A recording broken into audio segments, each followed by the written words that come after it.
قرآن میں وسیلہ کے متعلق کیا حکم ہے؟ وسیلہ 3 قسم کا اسلام کے اندر اس کی اجازت ہے۔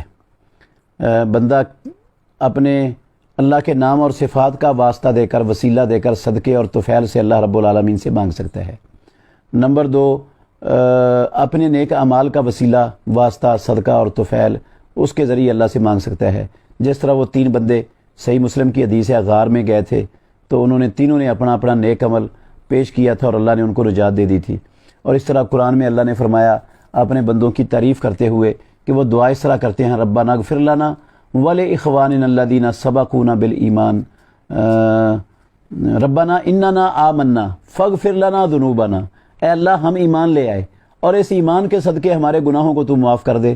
تو یہ ایمان ایک نیک عمل ہے، اس نیک عمل کا واسطہ، صدقہ اور طفیل دے کر مانگنے والوں کی اللہ نے قرآن میں تعریف فرمائی ہے۔ اور تیسری چیز ہے، آپ کسی نیک متقی پرہیزگار شخص کے پاس جائیں، زندہ کے پاس، اور اس کو جا کر کہیں کہ آپ ہمارے لیے اس معاملے میں دعا کر دو، اس کی دعا کو آپ وسیلہ بنا سکتے ہیں۔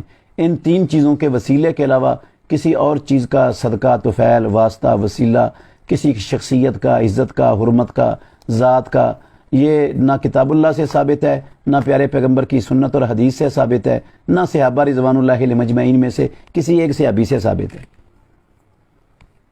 حتیٰ کہ امام ابو حنیفہ رحمۃ اللہ علیہ وہ بھی، اور ان کے شاگرد امام ابو یوسف اور امام محمد بن حسن شیبانی، وہ بھی ان کے علاوہ کسی اور چیز کے وسیلے کو، صدقے اور طفیل کو ناپسند کرتے تھے۔